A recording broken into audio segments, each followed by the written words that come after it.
The following lesson is linked to Learning Outcome 1, Listening and Speaking.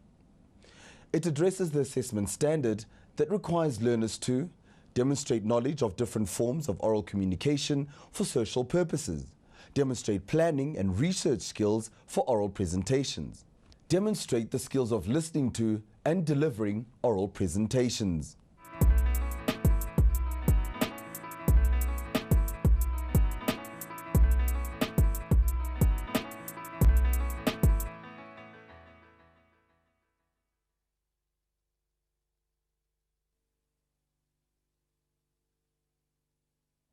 Praise song to the cat. You are a gentle-looking calabash that hides lightning inside it. You are the beautiful one who hides a sharp cruelty. You are the proud one whom no one can ever tame. Feared by the Mantindane and the Tokoloshi. You are the one whom the mice treat with reverence and before whom the rats flee. You are the cat. That was an extract from Praise Song to the Cat by Credo Mutwa. In the poem, some of the qualities of a cat are listed, and we are given some reason why cats should be respected.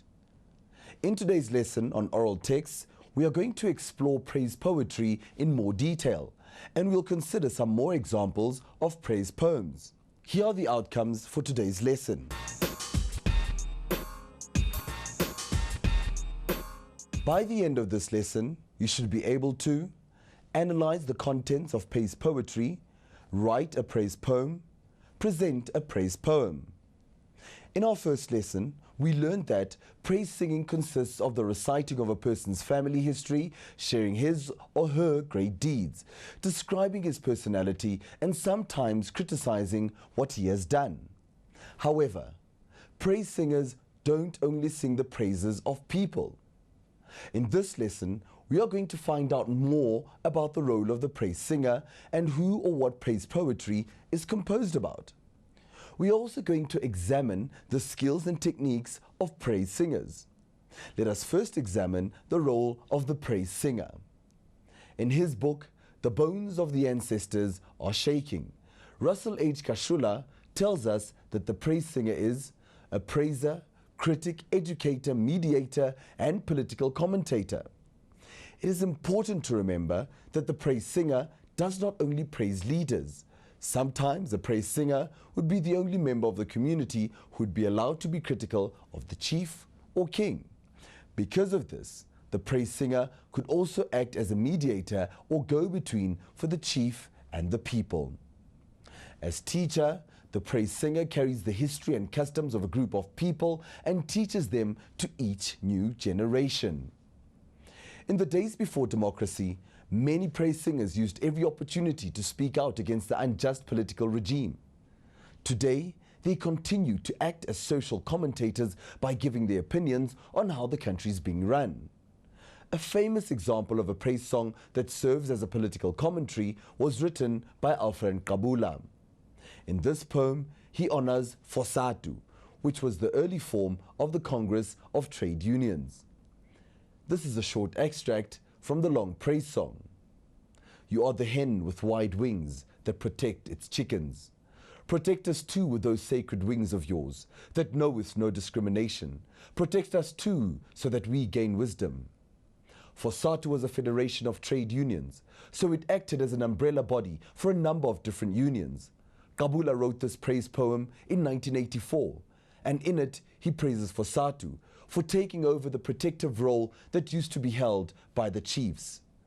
Notice how he speaks directly to the organization by addressing it as you. Also note the metaphor that likens Fosatu protecting its members to a hen that protects her chickens.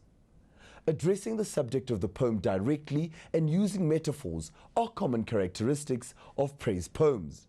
Although nowadays, praise singing is common at corporate conferences, the opening ceremonies for new buildings, and even in Parliament. Let's find out more about where praise singing comes from. Traditionally, praise songs were created in honor of the chief. The praises of the great Zulu King Shaka have been remembered down the generations. In more modern times, Mzwakhe Mbuli, known as the people's poet, used his poetic gifts to rally and encourage the people during the struggle years. He was one of the praise poets who performed at Nelson Mandela's inauguration as president and brought the traditional art of the imbongi, the oral praise poet, to the world's attention. So, the custom of praising well-known figures continues. However, today praises are also sung about ordinary people. Traditionally, young boys would develop their own praises about themselves while they were in the fields looking after cattle, and even today, families still use their praise names. Lihlohonolo Dube from KwaThema tells us more. Akekele ntaba zankekela sibindise ngolube ngomaqhiya kusho mina qabanela kwaDuba umtimba uMazombe ngenyamazana ngithi simaqabane simabili silwela ubende ngithi lo eshayile kakayosi lo yosile usedla iqala kusho mina ngisho kuwe ntombi ngithi ngamanzi ngiyatheleka ngiyaphuka ngiyatheleka ngimina ngidube ngimthende. In the middle I say kekeleke is the sound that is made by chickens when they make their sounds. So when you say kekeleke, we are referring to the sounds from the chickens. Then when you say kekeleke ntaba zankekela, when you see the mountains, you feel proud in yourself that you want to praise this girl. So Dube Mtimba Mazombe, those are my tribal names, the names from my tribe. So if your surname is Dube, then Itube elimtende, it's an humble zebra. Itube, it's a zebra. So a zebra is one of the humble animals. So when you say Itube elimtende, you are referring to the zebra being calm and humble. Akekele ntaba zankekela sibindise ngolube ngomaqhiya kusho mina qabanela kwaDuba umtimba uMazombe ngenyamazana ngithi simaqabane simabili silwela ubende ngithi lo eshayile kakayosi lo yosile usedla iqala kusho mina ngisho kuwe ntombi ngithi ngamanzi ngiyatheleka ngiyaphuka ngiyatheleka ngimina ngidube ngimthende. After young men have spent a month undergoing their initiation, they compose their own praises, which they pronounce in a public ceremony where they are welcomed back into the community. Freddy Ramachi adds to this. Ramachi mukoni wa nukananyana ke mukoni wa nukananyana mukoni wa hwetsa nokadiela ka mdutla le mecha ra le miano kenne phuthing ka be ke taung ka be shoka le sa tsena ke mothabo ramtalani ponti maboya ka getleng ba ila ba inyana ba shia dikgarebe tseleng. It goes just like that. When I say ba ila ba inyana ba shia dikgarebe tseleng, it's when you say you are not into girls. You leave girls in a way, like when you meet them you have to just pass them because of it's not part of your what you were doing in the mountain. And then again, when you say mukoni, it's the name which was given to my grandfather, and then it went that my father got this name. Also, everyone in the family has to go like mukoni. You have to be mukoni. And then when you come to mukoni wa nukananyana is something like a sea, where you go for water. When you only want water, you go to the sea, which is called nukananyana. It's mukoni nukananyana, mukoni wa shianukadia la ka mdutla le mecha. Mudutla is something like a jar. It's a kimudutla. And then you use it to drink water from that particular place. And then it's like maboya is something like you've got hairs like white people, and then your hairs are on your back, like you see. We as the Ramachi, we have that hairs, but it's unfortunate for me because I'm still young and I don't have them. So we do this usually when you are from the mountain, and then they connect you with your ancestors. Even before you go to the mountain, they have to do this to connect you with your ancestors, so that when you are in that place, there might be no problems. You understand that way. It's like older. When you are writing or speaking praises about yourself, you speak in the first person because you will say things like, I am great.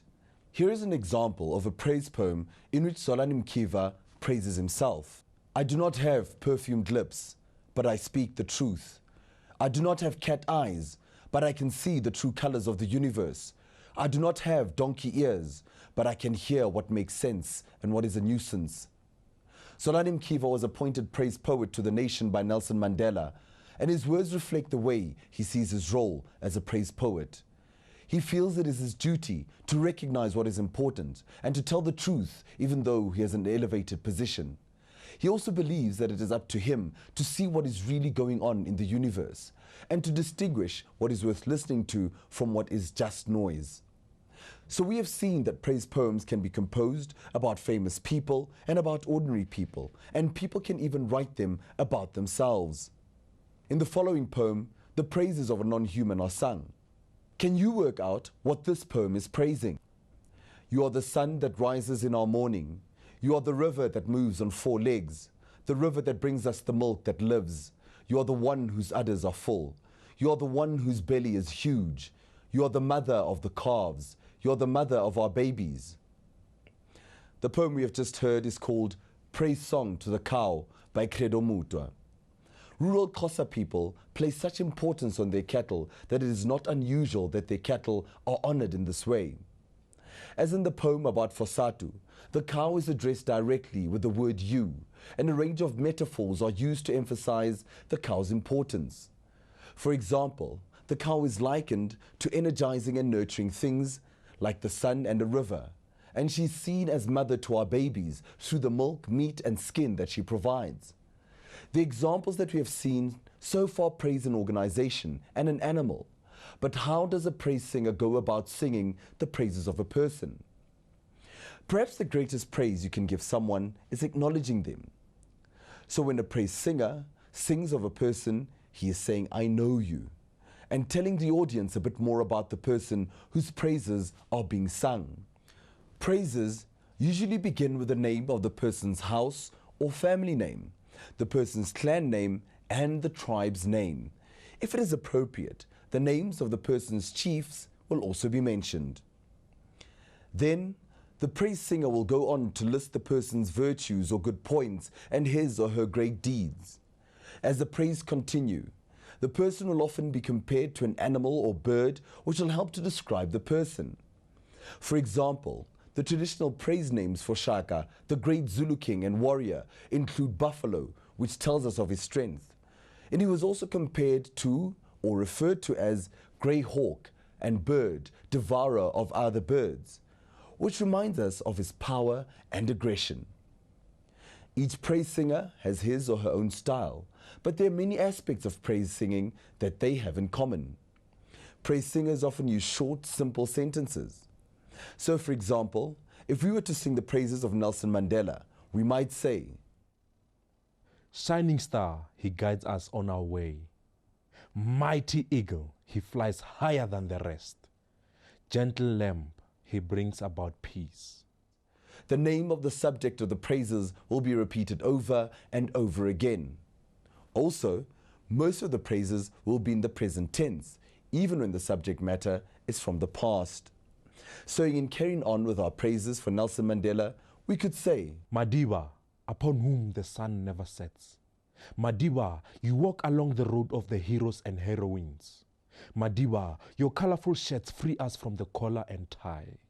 As the praise singer is performing, he or she notices the reaction of the audience and will repeat phrases if they seem to have been enjoyed and will add more detail to them.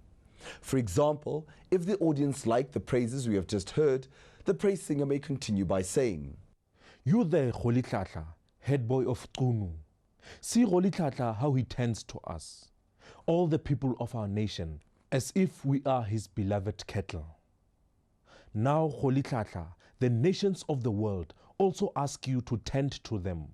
Coming up with praises for someone is part of being a praise singer, but the other part is performing the praises effectively.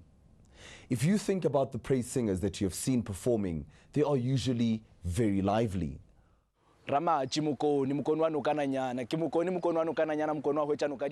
Oral poets do not write down what they are going to say beforehand. Instead, they make up the praises as the ideas come to them. Of course, to be able to do this, they need to do research so that they know a lot about the person whose praises that they are singing. The physical movement that accompanies the words needs to capture the rhythm and the celebratory tone. And remember, the oral performer uses his or her voice to great effect. Let's revise what we have learned about praise singing. Praise singers address the subject directly. They use metaphors, they use short, simple sentences. Use the present tense, respond to the audience's reaction, capture the rhythm with movement. Use vocal variety, You have learned a great deal about praise singing today, and it is time for you to try and compose and present some praises of your own.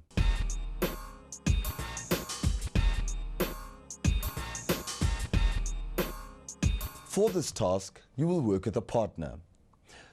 Think about someone close to you, whom you regard as a role model, someone who has influenced the way you have grown up. Maybe it's one of your grandparents or parents, or maybe even one of your teachers.